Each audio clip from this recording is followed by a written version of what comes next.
Iya, langka. Susah dapatnya, susah. Ya, banyak yang ini yang nyariin gitu, soalnya harganya naik terus. Sebenarnya nggak langka, cuman kalau kita belanja gitu kayak harus dikawinkan gitu loh. Jadi beli minyak kita 20 dus, terus harus beli tropikalnya 10 dus. Ya harga sebenarnya nggak berubah, cuman dengan adanya dikawinkan itu ya jadinya berubah. Kalau jual 16, ya. Kalau Dari agen 15 sudah. Dari ini agen aja udah 15. Ini ya udah 16 sama 17 paling tidak segitu. Pemerintah turun tangan, ya kan, cek harga pasar gitu kan. Sama kenyataannya gimana gitu kan.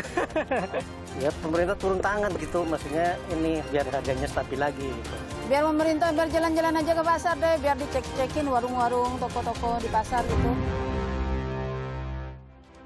Oke, baik, itu dia tadi suara pedagang mengeluarkan unek-uneknya. Pak Bara punya segudang pertanyaan. Pak Bara, pertama adalah tanggapan tentang bagaimana pendapat dari masyarakat tadi minta segera turun tangan. Dan yang jelas tadi kalau kita lihat, ini Pak Fadil bilang bahwa sebenarnya kita butuh sistem yang matang begitu. Seperti kurang antisipatif bahwa nanti minyak kita ini akan banyak peminatnya. Lalu kemudian tadi Pak Abdullah mengatakan ini kok mereka beli minyak kita harus dengan syarat, misalnya beli premium 1 baru nanti dapetin minyak kita. Nih ini bagaimana Anda meresponnya?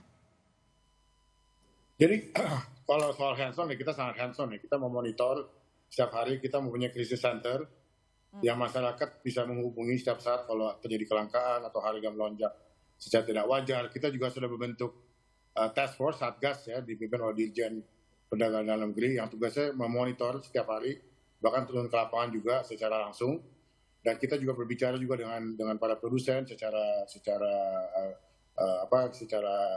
ekstensif begitu, secara periodis. Jadi kita betul-betul melakukan sesuatu. Dan kalau dikatakan oleh Bang Fadil tidak antisipatif, sebetulnya juga tidak, karena ini kan bagian dari antisipasi. Memang kadang-kadang situasi pasar itu, situasi ekonomi bisa berubah dengan secara cepat, dan memang kadang-kadang memang ada sesuatu yang tidak diduga gitu, misalnya soal demand di luar negeri ya terhadap CPO yang berkurang, yang mungkin juga tidak ada para ekonom yang mengantisipasinya, yang berdampak kepada misalnya insentif mereka untuk melakukan DMO untuk dalam negeri, itu juga terjadi. Jadi kan di sini justru bukan masalah antisipasi sangat penting dan itu kita lakukan, tapi juga bagaimana reaksi terhadap situasi yang berlangsung secara cepat dan perubahan yang berlangsung secara cepat baik dari tingkat global maupun di tingkat domestik, yang itu kita lakukan sekarang ini di Kementerian Perdagangan.